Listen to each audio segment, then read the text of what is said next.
මේ දවස්වල සංඝාකාරකින් හුඟක් අයට එන කෝල් එක ඔයාටත් ආවද? අහු වෙන්න නම් එපා.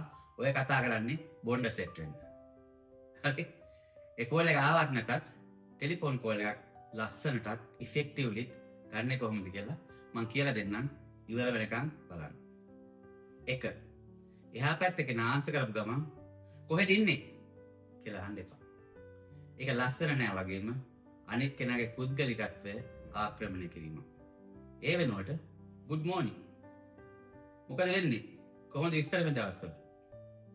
ඔය දෙකම බැරි නම් ඒක නෙමෙයි ડોક્ટર සංජ්ගේ අලුත්ම වීඩියෝ එක බලවද? එහෙම හරි අහන්න.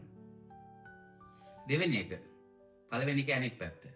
කෝල් එක ගත්තේව නෙමෙයි නම් අනවශ්‍ය කයිවාරු ගහන්න සෙට් වෙන්න එපා.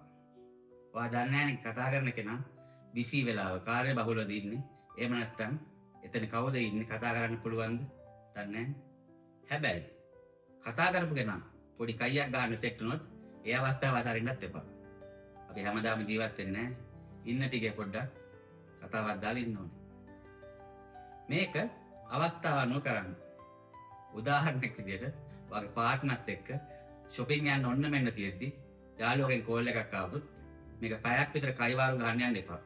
ඒක වාගේ රිලේෂන්ෂිප් එකේ හෙල්ත් එකට හොඳ නැති වෙන්න පුළුවන්. තුන්වෙනි එක කතා කරද්දී පොල්ලෙන් ගැහුවා වගේ කතා කරන මාත්‍රකාට බහින්න එපා. චුට්ටක් ආගේ විස්තර කතා කරන්න.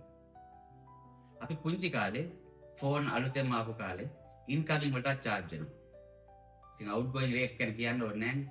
එතකොට කරන්නේ කෝල් එකේ ටයිම් එක දිහා බල බල කතාවක් කරලා ඉවරෙද්දිම ටක් ගාලා කට් කරනවා. අද එහෙම නැහැ. ඉන්කමින් සම්පූර්ණ නොමිලේ.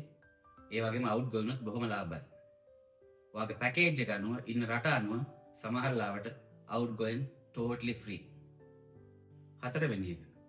කතා කරගෙන යද්දි පුංචි විහිළුවක් කරලා hina වෙන්න අමතක කරන්න එපා. ඒකෙන් ඔයත් අනිත් එක්කෙනත් දවස ප්‍රබෝධමත් වෙනවා. මේක තන නොතන අනුවායත් කරන්න ඕනේ. උදාහරණයක් විදිහට ඔයාට සනීප නැතිවෙච්ච දවසක කෝල් කරලා ඔයාගේ ආයතනයේ බොස්ට මට එන්න වෙන්නේ නැහැ කියලා කිව්වට පස්සේ ඊළඟට විහිළුවක් කරන්න යන්න එපා.